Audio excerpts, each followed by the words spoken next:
Folks, it really is a pleasure to be here with you today, back in BC country. I'm familiar with the territory of the Okanagan Valley, having survived 2 summer cadet camps at Vernon. It's good to see that things look different in the Okanagan when you're 13 versus when you're, well, my age. I won't tell you what it is. But it is good to be back here amongst you. For clarity, I am currently the Deputy Commander for Police in the NATO training mission in Afghanistan.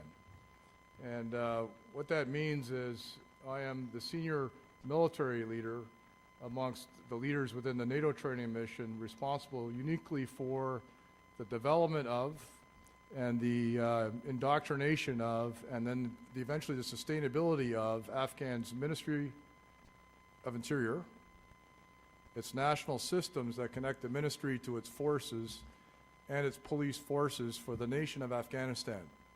Now, if someone had told me that when I was showing up at a recruiting center way back when, in '78, that, hey, somewhere down the road, you're going to be a deputy commander for police in a place called Afghanistan, I would have accused them of smoking what they make there. But it is an incredibly satisfying position and mission to have in light of the 10 years of the Afghanistan mission that many of us have experienced one way or another, be it through international crime, be it through actually participating in the mission or knowing people that have, and have, at the very least, having seen it in the news.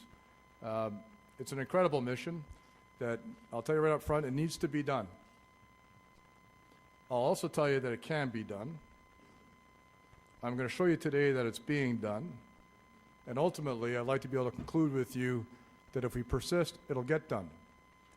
And many of you are represented by police officers or police professionals in the mission today, and or have had personal experiences of doing it yourself, or know people that have.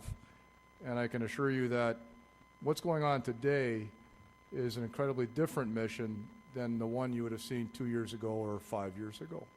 And that's my aim today, is to try to tell you a little bit of the story about what's different today from the mission in Afghanistan, as it relates in particular to helping Afghans create their national police service and giving them the means to create a service that can actually endure for Afghans, so that we can eventually roll up our carpet and bring it home and allow them to carry on serving and protecting the people of Afghanistan themselves. Before I get into my prepared text here, I'd like to thank you. It's nice for a person who serves to be served.